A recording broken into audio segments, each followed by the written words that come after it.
Finally IBPS PO 2022 का recruitment notification out हो चुका है और आपको यहाँ पे टोटल वैकेंसी देखने को मिल रही है 6432। ये टोटल वैकेंसी है। अगर आप कैटेगरी वाइज वैकेंसी देखने जाओगे तो एससी कैटेगरी के लिए 996 वैकेंसी है, एसटी कैटेगरी के लिए 483 वैकेंसी है, ओबीसी कैटेगरी के लिए 1741 वैकेंसी है, ईडब्ल्यूएस की वैकेंसी ईडब्ल्यूएस कैटेगरी वालों के लिए 616 वैकेंसी है और अनरिजर्व्ड के लिए 2596 टोटल वैकेंसी मिल जाती है। अगर आप देखोगे तो बैंक ऑफ बड़ौदा ने अभी तक रिपोर्ट नहीं किया है, नॉट रिपोर्टेड है। Bank of Maharashtra not reported है। Central bank of India not reported है। इंडियन बैंक नॉट रिपोर्टेड है और Indian overseas bank not reported है।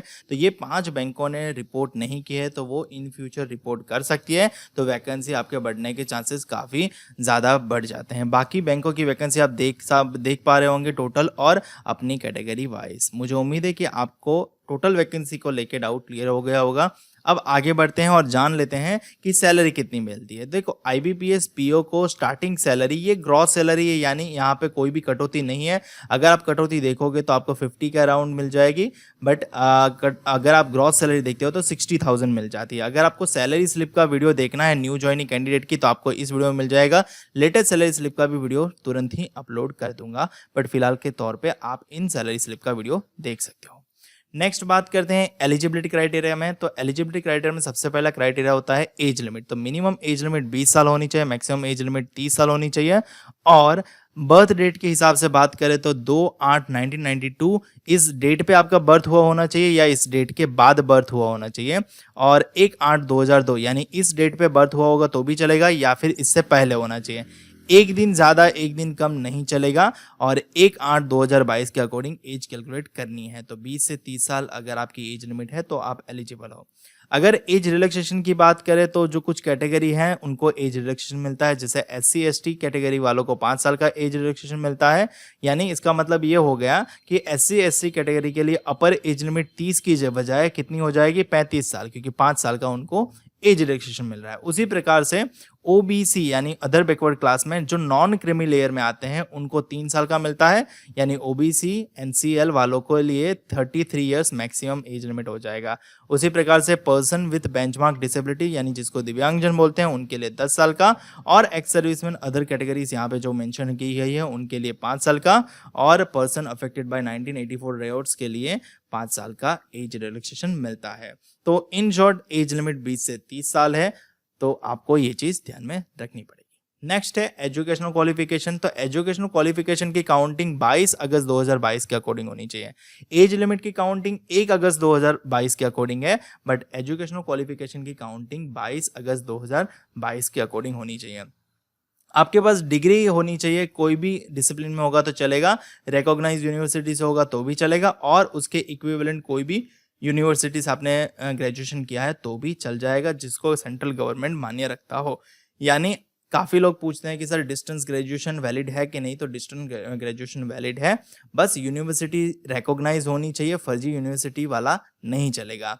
अब यहाँ पे काफ़ी सवाल ये भी होगा कि सर क्या फाइनल ईयर में अपीयर हो वो अप्लाई कर सकते हैं, तो बिल्कुल भी नहीं, फाइनल ईयर वाले अप्लाई नहीं कर सकते हैं। कुछ लोग ये बोलेंगे कि सर मैंने फाइनल ईयर की एग्ज़ाम दे दी है, बस रिजल्ट का वेट कर रहा हूँ, तो मैं अप्लाई कर सकता हूँ कि नहीं, तो भी नहीं अप्लाई कर पाओगे। आपको ये चीज़ ध्यान में रखनी पड़ेगी, 22 अगस्त 2022 से पहले आपका रिजल्ट डिक्लेयर हो जाए, ऑनलाइन हो जाए तो भी चलेगा, तो ही आप अप्लाई कर पाओगे। यानी आपके पास ग्रेजुएशन होना चाहिए और ग्रेजुएशन की डिग्री होनी चाहिए, तभी आप अप्लाई कर सकते हो। ठीक है, मुझे उम्मीद है इसमें कोई डाउट नहीं रहा होगा। अगर कोई डाउट बच जाता है तो आप कमेंट सेक्शन में कमेंट करके मुझे पूछ सकते हो, मैं आपका डाउट क्लियर करने की कोशिश पूरी करूँगा।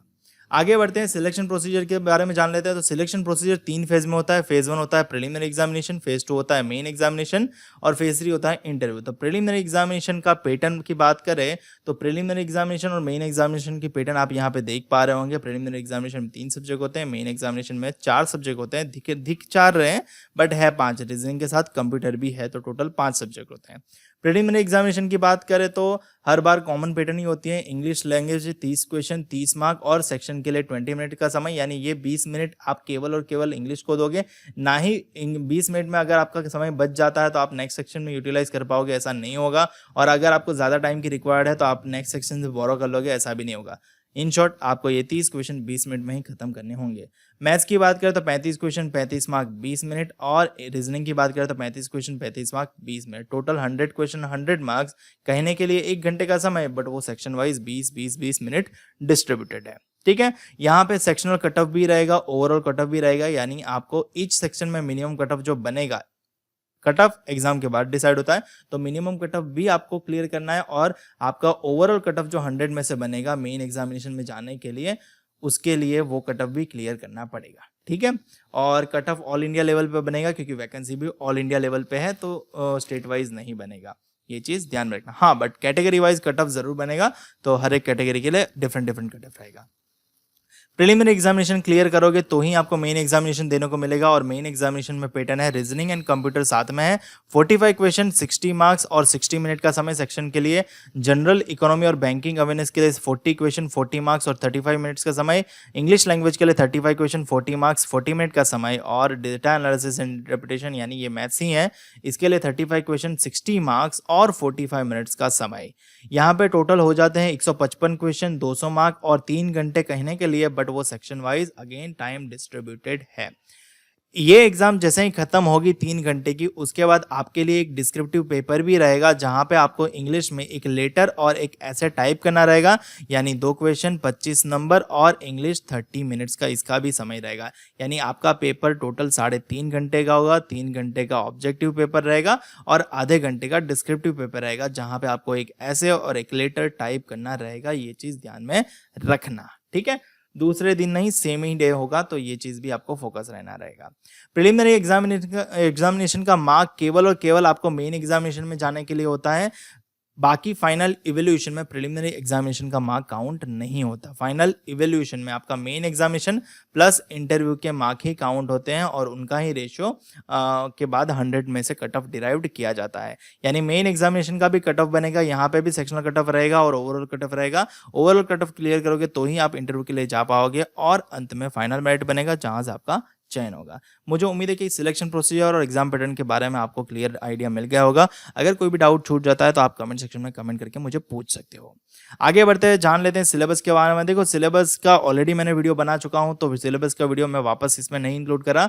आपको जस्ट डिस्क्रिप्शन में मैं लिंक दे रहा हूं, तो आप डिस्क्रिप्शन में से ये वीडियो चेकआउट कर लेना, यहाँ पे सिलेबस मिल जाएगा आपको। सिलेबस ऑलमोस्ट सभी एग्जाम के लिए सेम ही रहता है, शायद 1-2 टॉपिक इधर उधर हो सकते हैं, बट इस वीडियो में मैंने सारे टॉपिक बता दिए हैं, तो आपको सिलेबस इस वीडियो में मिल ही जाएगा। तो जरूर से ये वीडियो चेकआउट कर लेना। अप्लाई करने की फीस के बारे में बात करें तो SC ST PWD कैंडिडेट के लिए 175 रुपया है, और बाकी अदर कैंडिडेट के लिए 850 रुपया है। और ये हमारा ऑफिशियल इंस्टाग्राम पेज है IBPS_गुरुजी। अगर आपने इसको फॉलो नहीं किया है तो इसको जल्दी से फॉलो कर लेना, क्योंकि यहाँ पे मैं होता हूँ most of the time online, और आपके सभी क्वेरीज का आंसर तुरंत कर देता हूँ। अब बात कर लेते हैं टेंटेटिव शेड्यूल के बारे में। जैसे कि टेंटेटिव शेड्यूल के बारे में बात करें तो रजिस्ट्रेशन आपका 2 अगस्त से शुरू हो जाएगा, यानी कल से, और 22 अगस्त तक आप रजिस्ट्रेशन कर पाओगे। तो लास्ट डेट है 22 अगस्त। 22 अगस्त से आपका पहला एजुकेशन का रिजल्ट भी डिक्लेयर हो चुका होना चाहिए, और आपको इसके लिए आवेदन भी दे देना पड़ेगा।